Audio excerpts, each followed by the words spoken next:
आज देश में जिस तरीके से कल रात 1:05 पर जो ऑपरेशन सिंदूर भारतीय सेना की तरफ से शुरू किया गया, 1:25 तक जिस तरीके से मात्र 20-25 मिनट में जो कार्रवाई की गई, उस कार्रवाई से आज पाकिस्तान की नींव हिली हुई है। पूरी पाकिस्तान पूरा का पूरा हिला हुआ है। एक के बाद एक जिस तरीके से चीजें सामने आ रही हैं, वो सब कुछ अपने आप बयां करने के लिए काफी है कि पाकिस्तान पे इस आज के स्ट्राइक का क्या कुछ असर हुआ है। सेना की आज की कार्रवाई से पाकिस्तान में किस तरीके से डर का माहौल हो गया है, किस तरीके से पूरा देश अस्थिर हो गया है। बर्बाद तो वो ऑलरेडी है, अस्थिर भी हो गया है उस हालात में भी। और कैसे इसके साथ साथ पाकिस्तान की जो एक्टिविटीज हैं, क्या आगे कदम उठा रहा है वो भी सामने आ रहा है। जिस तरीके से पाकिस्तान एक से दूसरे देश के पास जाकर के रोता गिड़गिड़ाता हुआ दिखाई दे रहा है, ये मुझे लगता है भारत के लिहाज से बहुत महत्वपूर्ण है। बहुत महत्वपूर्ण है कि पाकिस्तान एक देश से दूसरे देश घूम घूम करके मदद मांगता रहे, उनके जो ऑफिशियल्स हैं वो तमाम देशों के साथ मदद मांगते रहे। हालांकि एक बड़ी भारतीय सेना की जो कार्रवाई है और भारत की जो सरकार है, उसके लिए एक बड़ी राहत ये दिख रही है कि दुनिया के तमाम देश इस मौके पर पाकिस्तान से दूरी बनाते हुए दिख रहे हैं और भारत की तरफ खड़े होते हुए दिखाई दे रहे हैं। डॉक्टर संदीप, जिस तरीके से बात हो रही थी जो प्रेम कुमार सर ने उठाया, राहुल गांधी की एक संक्षिप्त आज चूंकि सीडब्ल्यूसी की बैठक हुई, राहुल गांधी क्या कह रहे हैं, जरा एक बहुत छोटा सा अंश है, दर्शकों को सुनवा दूं मैं, फिर उसके बाद प्रेम कुमार सर के ने जो मुद्दा उठाया था मैं उसी सवाल पर आना चाहता हूं। जरा सुनवा दीजिए राहुल गांधी की बात। में हमारा डिस्कशन हुआ, पूरा समर्थन, full support to our forces,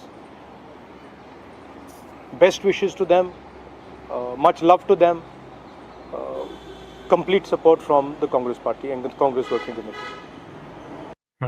Rahul शुरू से सरकार के साथ होने की बात कर रहे थे, आज वो सेना के साथ, सेना को पूरा सपोर्ट देने की बात कर रहे थे। प्रेम कुमार सर का सवाल भी ऑलमोस्ट यही था। आतंक पर हमला बात कही जा रही है, आतंकवादी ठिकानों पर हमले की बात कही जा रही है। आतंक की फैक्ट्री का हिसाब कब होगा? क्या लगे हाथ ये नहीं हो जाना चाहिए था? नहीं, भारत सरकार ने के जो स्पोक्स पर्सन है, दो महिलाओं ने, जो व्योमिका सिंह ने और कर्नल कुरैशी ने, जो अपना बयान दिया, जो स्टेटमेंट दिए, उसमें उन्होंने साफ साफ बताया कि रात 1:05 से 1:30 बजे के बीच में ऑपरेशन सिंदूर किया भारत सरकार ने, और उन्होंने इन्हीं आतंकी चरमपंथी ठिकानों को निशाना बनाया है। और इसमें मसूद अजहर ने बताया है कि 14 में से 10 उनके परिवार के मेंबर्स मारे गए। तो बेसिकली उद्देश्य यही था कि जो चरमपंथी इसमें इन्वॉल्व थे पहलगाम वाले मामले में, जिन्होंने 28 भारतीयों की जान ली थी, पाकिस्तान ने भी बताया है कि 26 लोगों की उसकी मौत हुई है।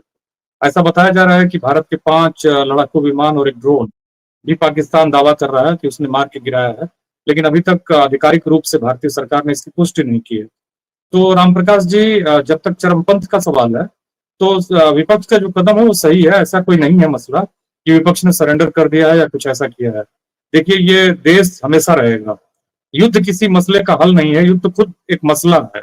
और रही बात जिस तरह से हमारे निर्दोष नागरिकों को सरकार तो गिर ही चुकी है, सरकार खुद एक्सपोज हो चुकी है, क्योंकि जो इंटेलिजेंस की इनपुट थी, 20 तारीख से पहले प्रधानमंत्री को जाना था और बताया उन लोगों ने कि ठीक नहीं है, वो नहीं गए, लेकिन हमारे नागरिकों को सरकार ने छोड़ दिया। जब इनपुट थी तो आप व्यवस्था करते, जो लोग वहां सैलानी जाते हैं घूमने के लिए, तो सरकार तो खुद अपने गई हुई है।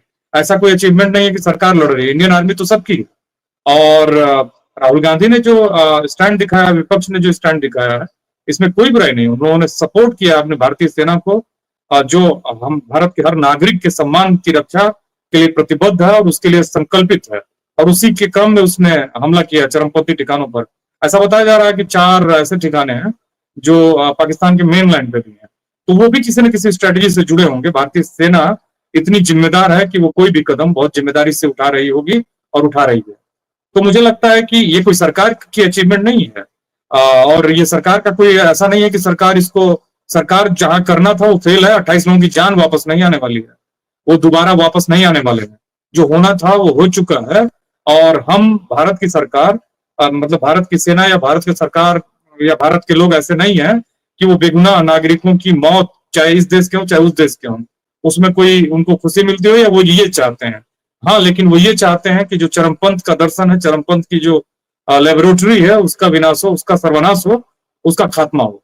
और उसमें राहुल गांधी का, सारे विपक्ष के नेताओं का मैं देख रहा था, आज एक्स पर उन लोगों ने सभी ने पोस्ट किया, ये देश हमारा है, भारतीय जनता पार्टी कितनी राष्ट्रवादी है कितनी नहीं है, और किसी के सर्टिफिकेट की जरूरत नहीं है कि कौन कैसा सर्टिफिकेट दे रहा है, और उसकी चिंता भी नहीं करनी है विपक्ष को।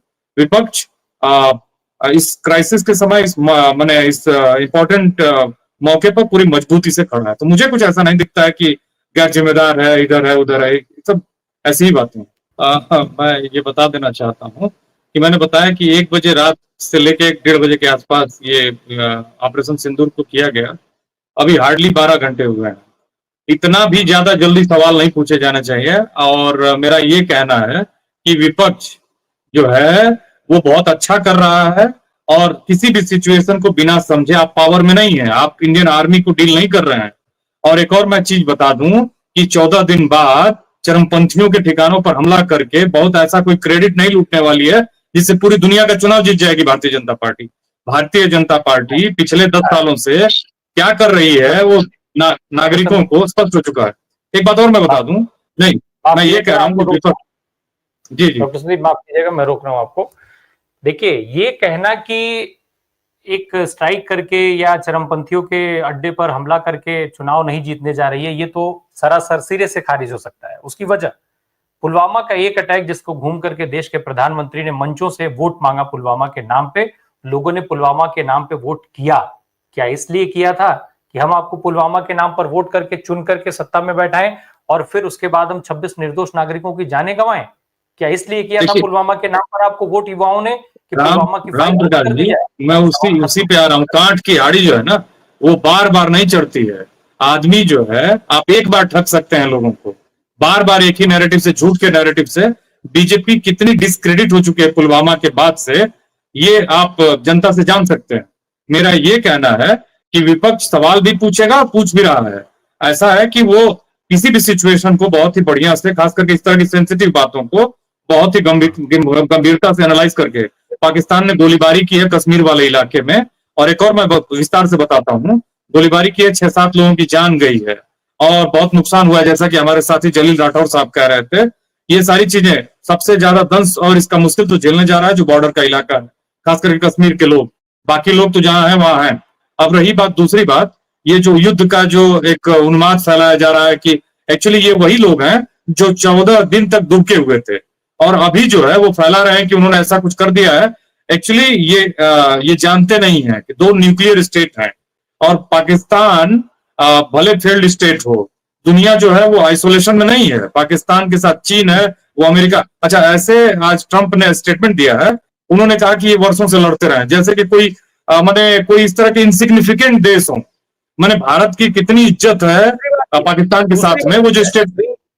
अभी चंद दिनों पहले, 4-6 दिन पहले भी ट्रंप ने सेम ये स्टेटमेंट दिया था, ये इस्तेमाल किया था कि हजारों साल से लड़ते आ रहे हैं, हजारों सेम लहजे में। बड़ा ही घृणास्पद लहजा है ये, अपने आप में बहुत ही डैमेजिंग है। तो आप क्या सोचते हैं कि अमेरिका, चीन, रूस आपके साथ खड़ा होगा? हर देश के अपने बिजनेस इंटरेस्ट। एक और बात मैं बता दूं आपको कि अमेरिका जैसा देश बहुत मजबूत देश है, वियतनाम को हरा नहीं पाया। अंत में वियतनाम ने उसको मजबूर किया